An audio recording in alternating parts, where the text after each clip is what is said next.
Okay, तो ये रहा 2018 जेडबली एडवांस पेपर 1 का क्वेश्चन नंबर 1। देखेंगे क्या लिखा है भाई। Potential energy of a particle of mass m at a distance r from a fix point o is given by V R equal to K R square by 2। तो potential energy as a function of distance r दे रखा है, m मास है, k एक positive constant है, appropriate dimensions है। This particle is moving in a circular orbit of radius r about the point o। तो मान लेते हैं कि यहाँ पर एक पॉइंट o है ऐसा, और इससे कुछ r दूरी पे, कैपिटल R दूरी पे एक पॉइंट जो है वो m मास का मूव कर रहा है सर्कुलर मोशन। तो उसके मोशन को मैं ऐसा मान लेता हूँ, ऐसा। ठीक है, अब क्या बोल रहा है आगे क्वेश्चन में। If v is the speed of the particle and l is the magnitude of its angular momentum about o, which of the following statements are true. तो वेलोसिटी और एंगुलर मोमेंटम की बात करनी है अपने को, है ना। देखते हैं।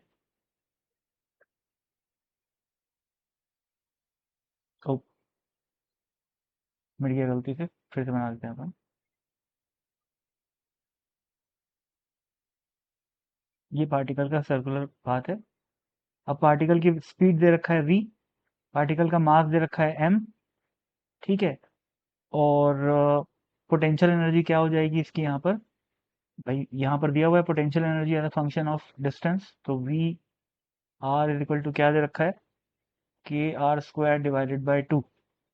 अब अपने को क्या पता है कि हम लोग, आर क्या है, डिस्टेंस है, लेकिन सर्कल में सभी पॉइंट पे डिस्टेंस क्या होती है, कांस्टेंट होती है, जिसकी वैल्यू कैपिटल आर होगी।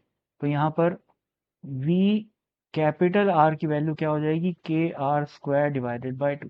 ये हो गया potential at any point on the circle. पर इसका अपने को कोई काम नहीं है। देखो, potential as a function of distance यदि दिया हो तो अपन क्या कर सकते हैं, इसको डिफरेंशिएट करके फोर्स निकाल सकते हैं। जैसे कि अपने को पता है कि F इज इक्वल टू क्या होता है, minus of D V by D are.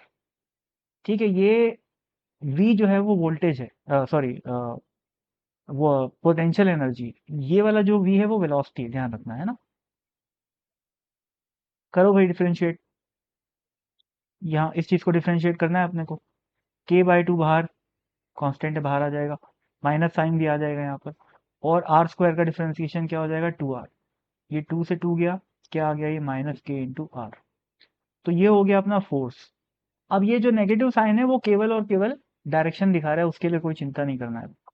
Magnitude wise अगर अपन बोले तो एफ की वैल्यू सीधा अपन क्या लिख सकते हैं, एफ के इंटू आर। ठीक है, और चूंकि अपन लोग कहाँ पर सिचुएटेड है, आर डिस्टेंस के सर्कल में, तो हमारे लिए एफ की वैल्यू क्या हो जाएगी, K into capital R. Small R तो एक वेरिएबल है, कैपिटल आर क्या है, एक एक कांस्टेंट है। ठीक है, अब ये बात हो गई।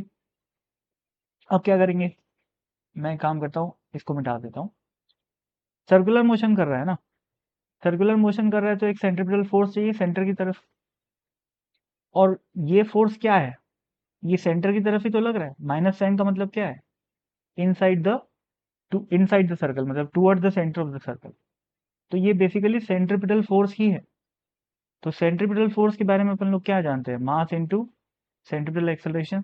सर्कुलर मोशन में ऐसा ही होता है।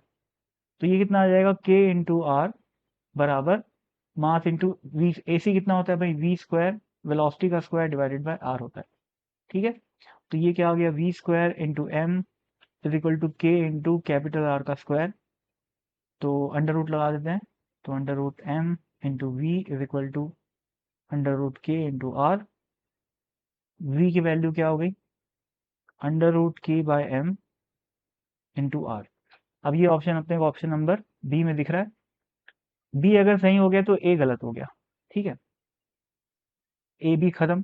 सी डी में क्या है, एंगुलर मोमेंटम की बात किया हुआ है। तो एंगुलर मोमेंटम की बात कर लेते हैं अपन इसके बगल में। एंगुलर मोमेंटम क्या होता है भाई, पता है अपने को रोटेशनल मोशन से, कि कोई भी पार्टिकल अगर सर्कुलर मोशन में है, v स्पीड से जा रहा है, तो एंगुलर मोमेंटम का मैग्नीट्यूड होता है एम वी आर। ठीक है, यहाँ हमारे केस में क्या हो जाएगा, वो एम वी कैपिटल आर। अब v की वैल्यू उठा के यहाँ से पुट कर दो, सिंपल एकदम, रख दो। क्या आ जाएगा, under root K by M into are. ये v की वैल्यू रख दिए, और ये वाला r भी बाकी है। इसको भी रख दो। तो ये L इज इक्वल टू, अभी देखो ये अंडर रूट एम और एम, ऊपर अंडर रूट, ऊपर एम है नीचे अंडर रूट एम है, तो क्या बचेगा ये बचेगा अंडर रूट एम न्यूमरेटर, और ये के भी है, तो ये क्या हो जाएगा अंडर रूट एम के और ये आर का स्क्वायर। तो ये चीज़ अपने को कहाँ पर दिख रही है, ऑप्शन नंबर सी। जैसे ही सी सही हो गया, डी अपने आप गलत हो गया। इतना तो कॉमन सेंस समझ में आ रहा होगा, ए बी में से कोई एक सही है और सी डी में से कोई एक सही है। तो इस तरीके से इस क्वेश्चन का आंसर क्या हो गया, बी और सी। Thank you.